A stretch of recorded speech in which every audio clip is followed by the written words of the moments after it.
Welcome to the Success Library. Thanks for joining. Drop a comment, share your thoughts, and let us know which book you'd love to see next. Episode 20, The Psychology of Enough, The Quiet Power of Contentment. What if the biggest financial goal isn't wealth, but peace? What if real success isn't about more, faster, bigger, but about knowing when it's enough? This is the final, and maybe most important, lesson in the psychology of money.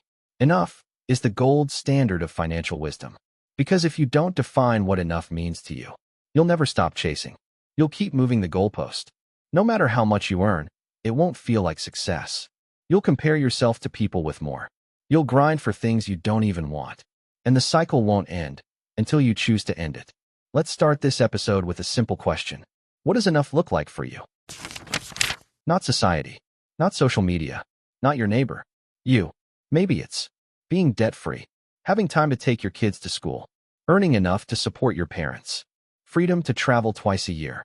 Whatever it is, get clear. Because without that clarity, you're on a treadmill that never stops. Housel writes, the hardest financial skill is getting the goalpost to stop moving. Let that sink in. We don't struggle because we're bad at money. We struggle because we don't know what we're aiming for.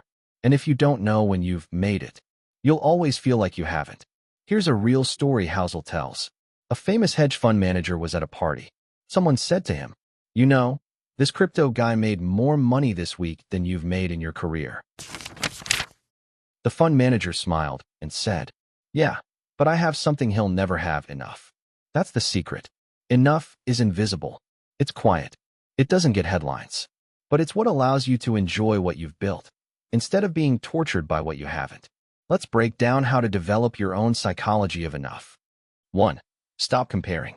Someone will always have more. More money, more cars, more followers. But they don't have your life, your values, your goals. Comparison is poison.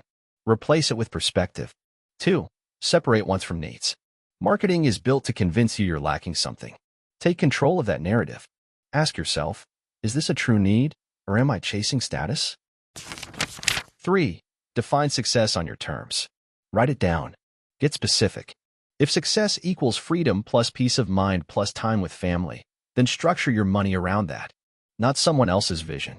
4. Practice gratitude. It sounds cliché, but it works. The more you train your brain to see what you already have, the less power more holds over you. 5.